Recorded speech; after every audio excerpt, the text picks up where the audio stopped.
Hola gente, bueno, ya les dije que la mayoría de poemas, los que no están incluidos en las secciones truenos y canciones de hogar, están más ceñidas a la estética modernista, ¿no? Entonces no vamos a hablar sobre eso, pero más bien vamos a concentrarnos en truenos y canciones del hogar que exploran nuevas formas de expresión poética, que son las que van a utilizarse para expresar esos cinco temas que hemos listado hace un ratito. Y porque una cosa es el tema y otra cosa es cómo se trabaja el tema. Ahorita hemos mostrado el tema y hemos presupuesto que se ha tratado de esa forma en que, el que Vallejo ha expresado los temas. Ahora vamos a hablar un poquito sobre esa forma. Y algo interesante es que Vallejo, igual que muchos otros escritores, es muy consciente del estilo que está produciendo o en el que está hablando, porque se da cuenta de que es algo nuevo. Y entonces elige este epígrafe que es muy simbólico además, porque sale de un evangelio, pero significa quien puede entender que entienda. Y lo deja en latín encima, ¿no? O sea, juega también con ese sentido doble de la oración.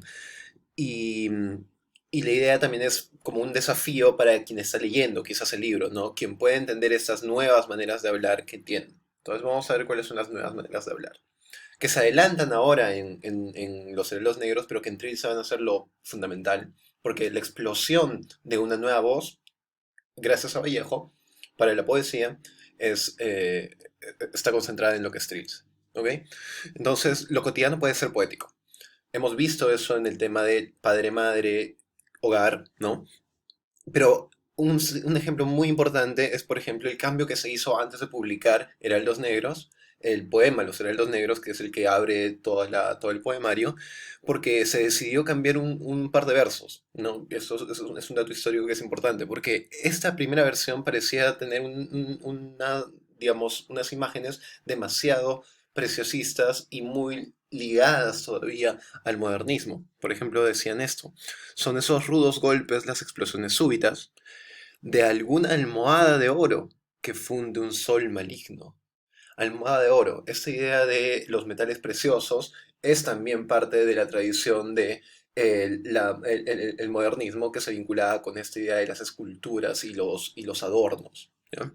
En cambio, la versión final cambiada al último momento es esta. Esos golpes sangrientos son las crepitaciones. Y elige un léxico medio entreverado porque ya es un léxico que viene de otros lados, ¿no? De dónde sale? Pero añade esto, de algún pan que en la puerta del horno se nos quema.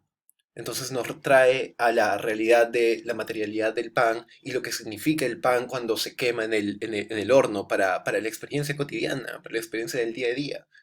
¿No? Entonces hacer poesía sobre el quemarse un pan en tu horno es lo que inaugura Vallejo.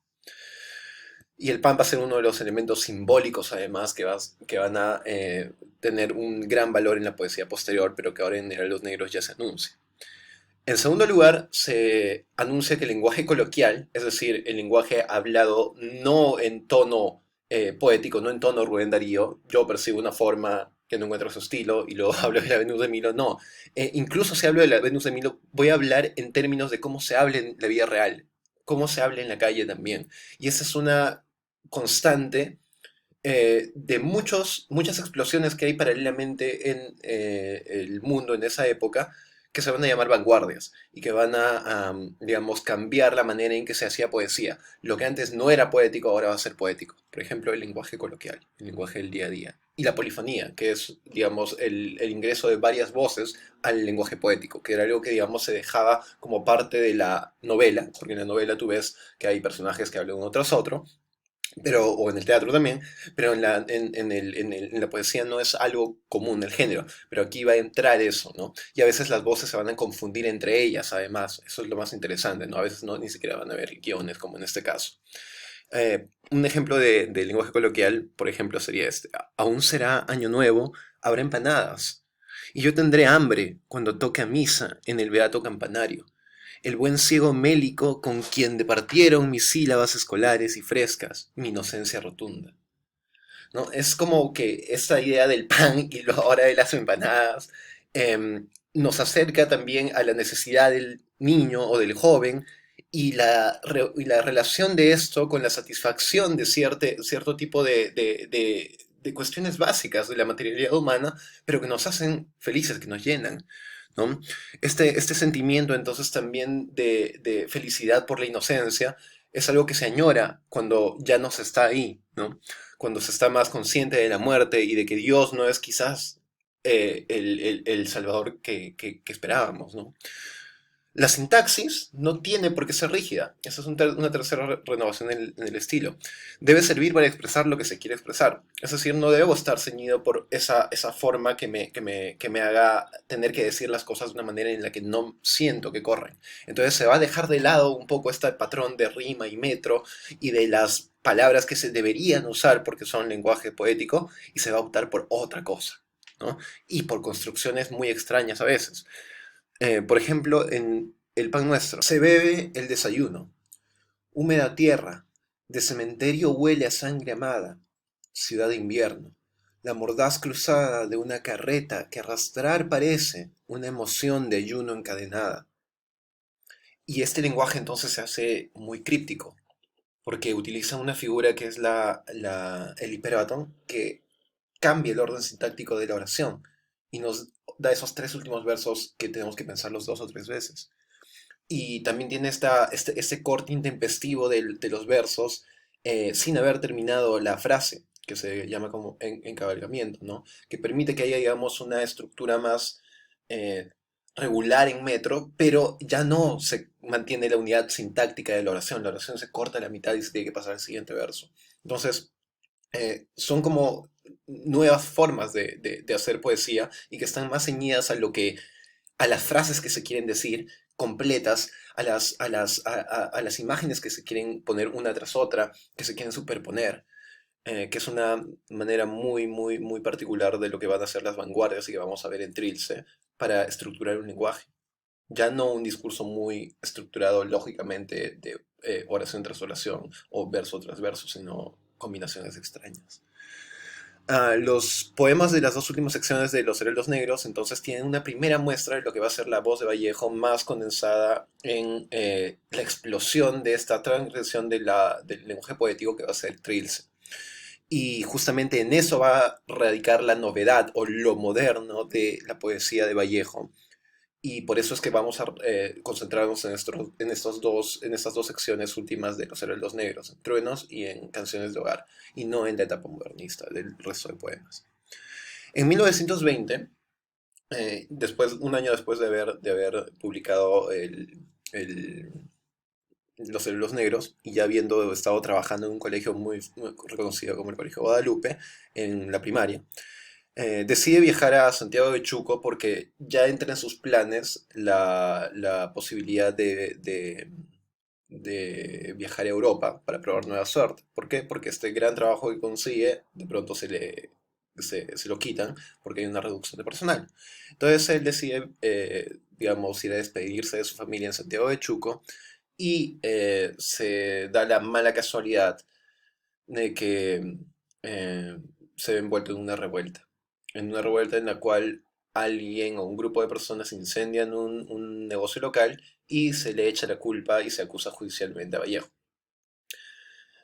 Él se intenta refugiar en la casa de Antenor Orrego, un amigo suyo de la Bohemia de Trujillo, pero finalmente lo capturan el 6 de noviembre y es llevado a la cárcel. Entonces, después de que se murió su hermano en 1915, después de que se murió su madre en 1918, después de que peleó con su único amor, Otilia, y terminó abandonado por ella en 1918 también. Y además, claro, la recepción de Heraldos Negros, más allá de sus amigos Colonias y Manuel González Prada, que también se murió, no fue tan grande, no fue tan importante. Entonces, muy deprimido, encima termina en la cárcel.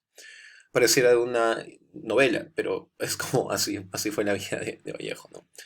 Y bueno, la idea es que en ese proceso es que escribe, en ese periodo de tiempo en la cárcel, es que escribe mucha, mucha, mucha literatura. La mayor parte de Trilce va a salir de ahí, y la novela Fabla Salvaje y la totalidad de esas narraciones que están reunidas en escalas, que son unos de los pocos textos en prosa de Vallejo.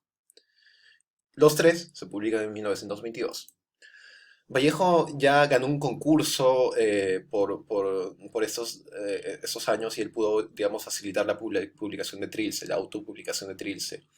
Em, pero lo bacán es que lo hace también con la conciencia de que ya tiene una idea de que esto que está proponiendo es una voz nueva, ¿no? Y ahora está completamente decidido a darnos un texto que en su totalidad propone esta nueva poesía, ¿no? Y entonces Trilce va a transgredir todo lo que es considerado apropiado y en general todo lo que la sintaxis y los léxicos, o sea, digamos, las palabras que deberían utilizarse en la poesía en castellano, te decían, ¿no? O sea, esos límites se desvanecen. Y es como comenzar de cero en Trilce. Y por eso cuando lo leemos también tenemos que leerlo como si estuviéramos entendiendo el nuevo lenguaje que es el lenguaje Trilce. Em, Nadie lo entendió a su tiempo, salvo su amigo Antenor Orrego, cuya opinión pueden verla por ahí, pero que justamente resume lo que acabo de decirles. El intermedio 2 va a basarse en simplemente hacer un contexto de lo que fue la producción literaria entre 1910 y 1940, que es el periodo en el cual se suele ubicar a Trilce, que es el periodo de la literatura llamada literatura de vanguardias. Sí, voy a terminar este video con esto y después de esto, por favor, vayan a hacer el análisis de los dos poemas de los poemas de Heraldos Negros y de Trilce. Y el siguiente video en el que voy a terminar con algunas líneas temáticas y con el estilo en lenguaje de Trilce, lo pueden ver después de la sesión para poder analizar por su cuenta algunos poemas de Trilce a los que quieran darles más tiempo.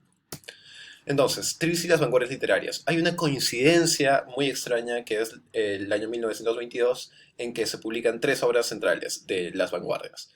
Trilce, La Tierra Baldía y Ulises. ¿Ok? Ah, y también 20 poemas para ser leídos en el tranvía.